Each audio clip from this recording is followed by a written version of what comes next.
Morning, guys. It's Friday, April 11th, 5:29 a.m. Central Time. Grain markets are a little bit higher this morning. Brian Split is here. We had some fresh news out of Beijing overnight. Let's start there. China plans to hike tariffs on U.S. imports to 125% from 84% previously. The announcement was made overnight, and the new rate will go into effect tomorrow. Beijing said that American goods are no longer marketable in China, and therefore China will disregard any additional measures taken by the U.S. The Chinese Commerce Secretary said that Trump's tariffs have become meaningless and are used as a tool for bullying. It's become a joke, said the ministry. It's become a joke, Brian. The trade war is a joke. Have the rates gotten so insanely high now that it just doesn't even matter how high they are, or does it still matter? Oh, I don't know. I have no idea. Let's take them all to 1,000. My friend, Mr. Wonderful, was on CNN the other day, and he said that we should go to 400% on China to make sure that Xi gets on a plane and comes here to negotiate. Is that what it takes? I don't know.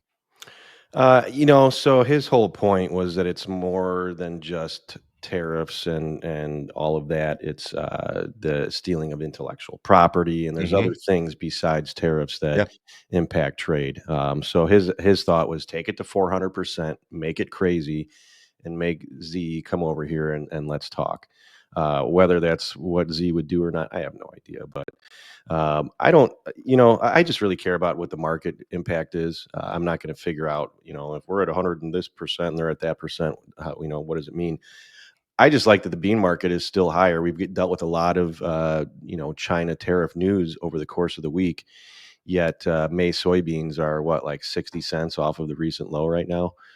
So that's a good, very positive market reaction to a lot of bad news. It's incredible. I mean, I was watching it as this headline came out essentially this morning, and the damn market didn't move. The stock market moved. It sold off, but now it's trading higher. Soybeans are the #1 U.S. export to China. I mean, you would think that this would matter, and it hasn't mattered. I mean, it mattered for a couple days, last week, and now we've erased all of the losses associated with these headlines. It's pretty impressive. Yeah, and there's a lot of that thought process that unless the actual demand for soybeans in the world is contracting, if China needs to buy a certain amount, they're going to buy that amount regardless, and maybe that displaces somebody else's demand that maybe would normally go to Brazil and they come to the U.S. instead. I think there's also some backdoor where Vietnam, for example. If they negotiate and we go to 0-0 with them, could China buy soybeans through Vietnam as a pass through? That's also possible. So it's not, everything isn't as simple as it looks at face value. Could you make the argument that all of this was just priced in months ago? I mean, I think the market did a good job of pricing in a lot of tariff talk right from the end of February to the beginning of March.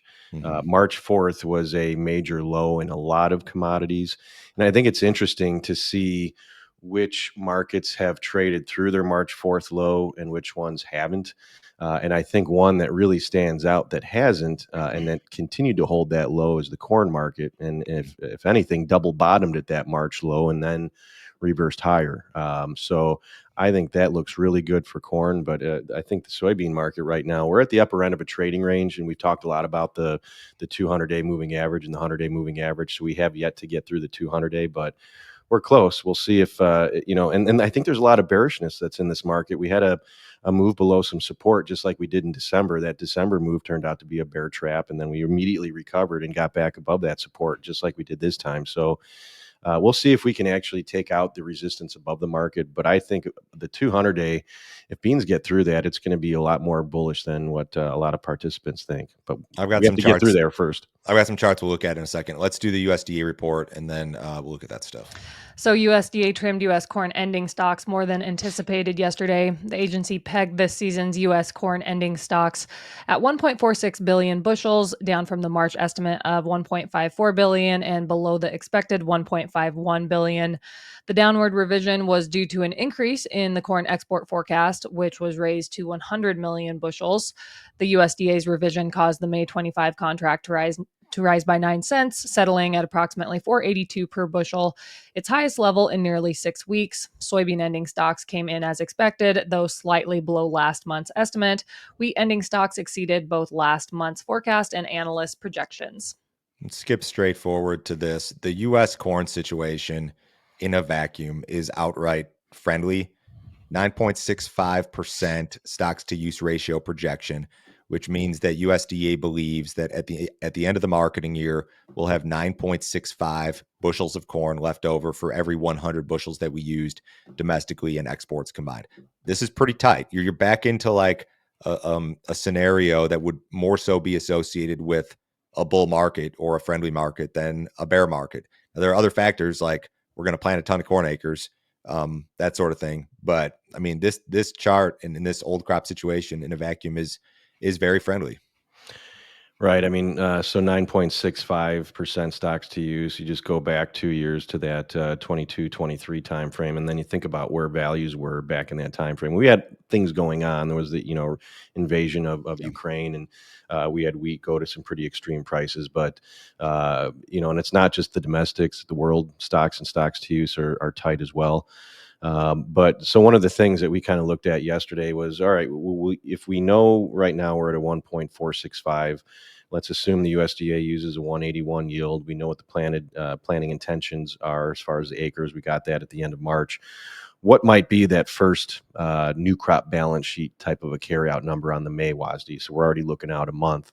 And hard to say what they're going to do as far as demand assessment, but if you just keep demand static year over year, use a 181, use the old crop carryout at 1465, it puts you right at about 2 billion. Mm-hmm. But it's not hard to say, okay, are we going to have a 181? What are the odds of growing that trend yield? Well, number one, we haven't ever done it before. And number two, we're adding acres this year, which generally when you do that, it tends to drag down the national yield. So, what if you have a 177? And I think there's a magic number right now on corn yield for next year, and it's 175. If you have a below 175 using demand being static year over year, now you're seeing carryout drop year over year. So we're going to be in a weather market here in the next 60 to 90 days, probably maybe sooner than that. And if we start hearing that whisper number for yield based on weather conditions drop below 175, I think you're going to have a really strong bull market with that conversation. Corn demand has been phenomenal. If you go back to May of last year when USDA printed its first balance sheet for 24-25 for the United States, the demand projection yesterday is 385 million bushels higher than that initial demand projection from May of last year. And that's only like 2.6%. So it's not a huge like miss necessarily, but 385 million bushels absolutely matters. Here's the corn chart. So this looks pretty damn good to me, the May chart. Old crop futures have led the way. We've seen some bull spreading. You're up above those kind of mid-March highs now. What does this look like to you?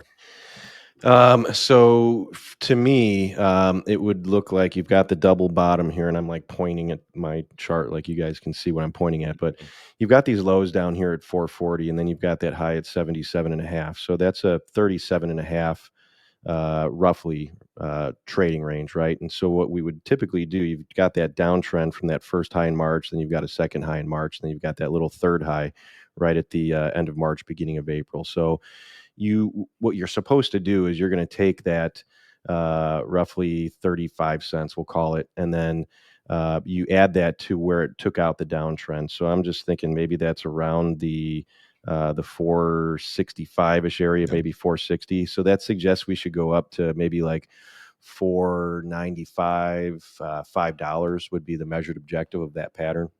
How realistic is a test of that February high at 518? I think that it's entirely plausible. Carry out went lower, and we just don't have the conversation right now about weather excitement. But I think when that conversation starts, that we've got all the potential in the world to retest that high. I don't know about the May contract. Maybe the July contract has more likelihood as far as just time. But I think we've got a good breakout here, and then the 50-day moving average was right at that 78 level. So we popped through the 50-day yesterday also. Here's a soybean chart. So we had kind of a downtrend that we, I guess, took out yesterday. Maybe that high from was it either earlier this month or late March at 1035? Maybe that's something.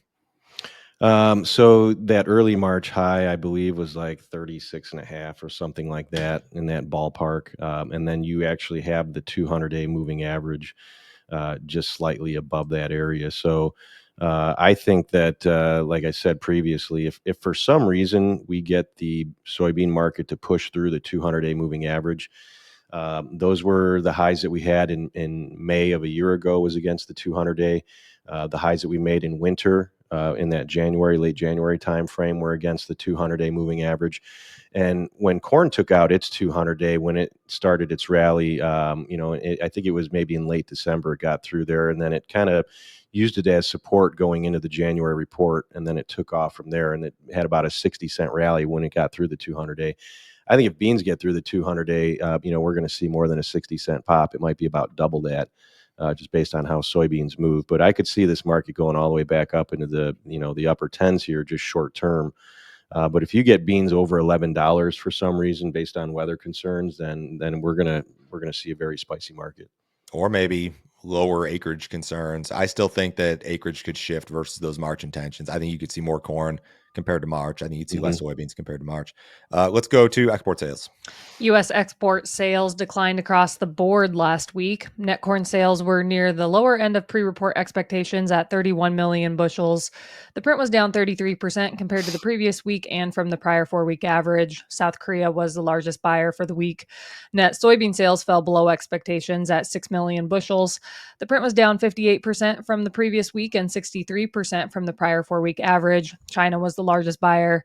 Net wheat sales were also sluggish at 4 million bushels. The print was down 68% from the previous week and 56% from the prior 4-week average. Unknown destinations were the largest wheat buyer for the week.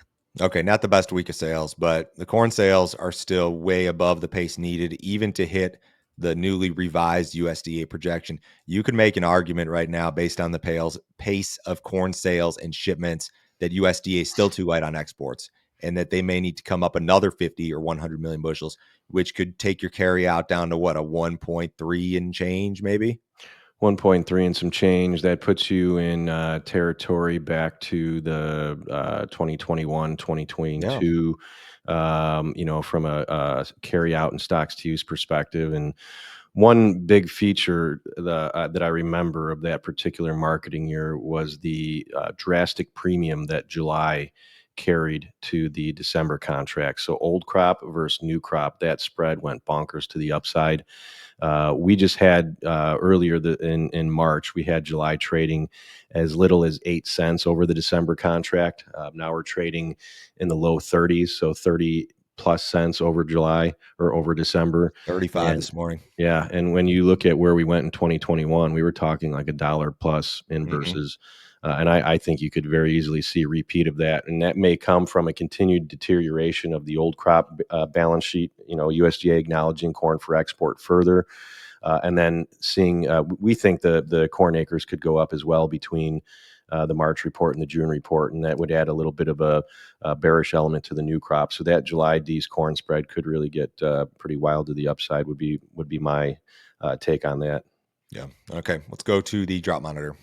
Drought conditions across the Corn Belt improved significantly last week thanks to the severe storm system that brought widespread and heavy rainfall to the area.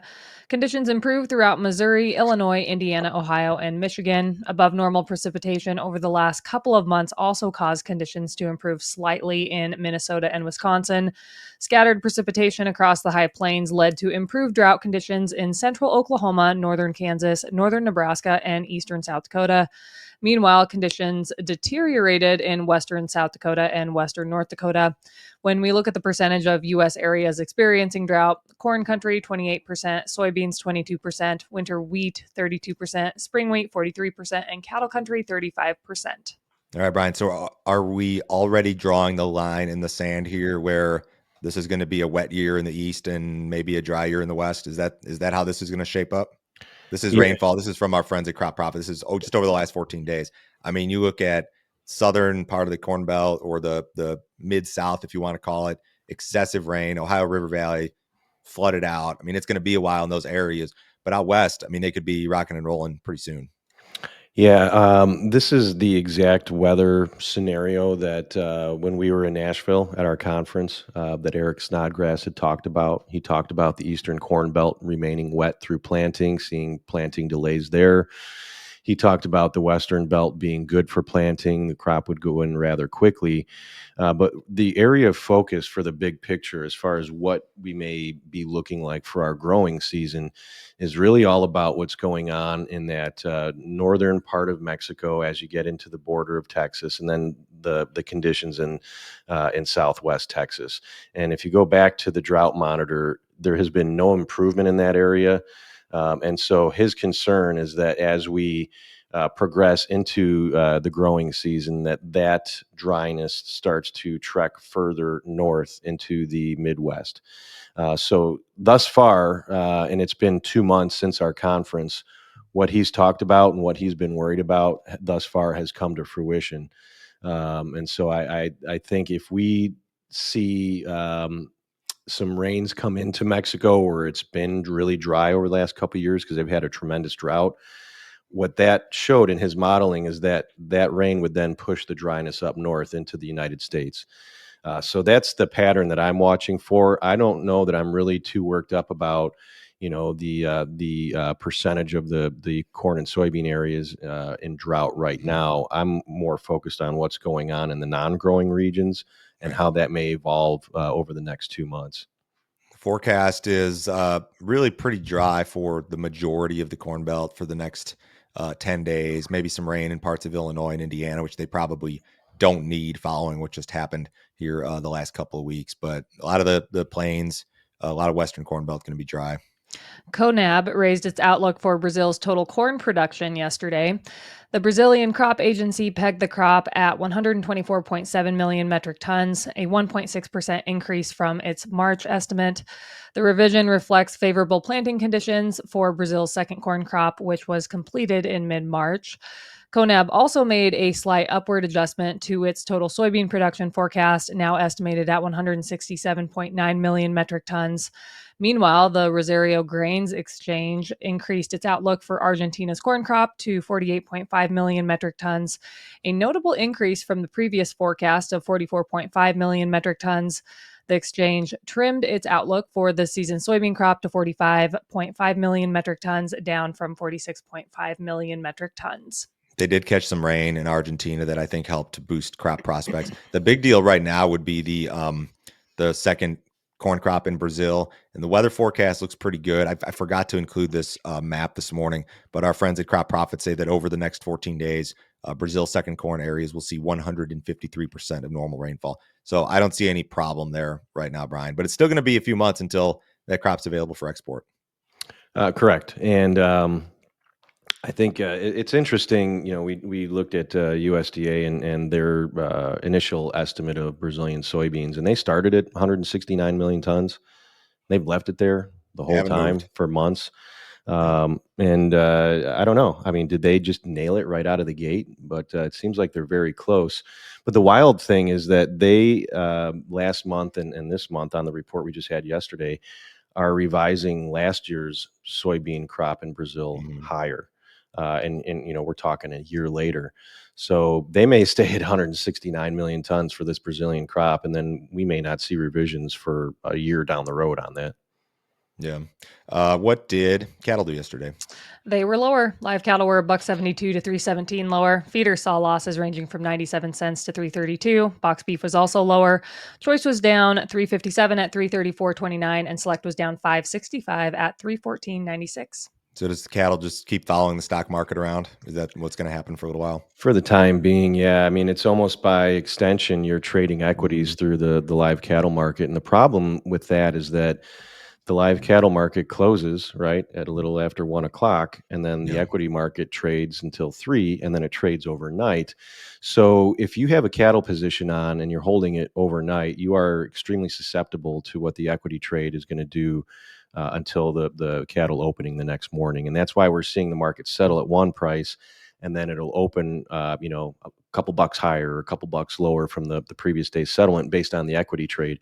That will stop at some point, but I think it's one of those things where when you look at the Michigan consumer sentiment, and it was in the 70s here just 3 months ago, and now we're below 40, and that was prior to the tariff announcement. So when you have the consumer sentiment affected like that, I got to think that that's going to have an impact on the perception of the cattle market. But we've seen this numerous times where you will have the futures get to a pretty steep discount to the cash, and then all of a sudden it's like, whoa, why aren't we buying the futures because the cash is here? So hopefully the cash market doesn't melt down, and we see some support come in once cooler heads prevail, and then see the cattle market work back to higher levels again.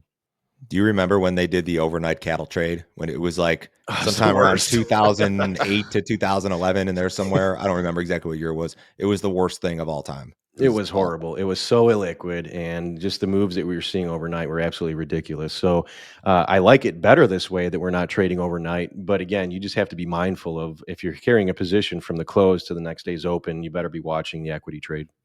Outside markets, everything stocks are higher now. They were lower after that China news. The Dow's up 220, the S&P's up 37, bonds are mixed. Crude oil is up 16 cents, and the May WTI 60.24. Brian, thank you for joining us, guys. Have a wonderful weekend. We'll be back on Monday.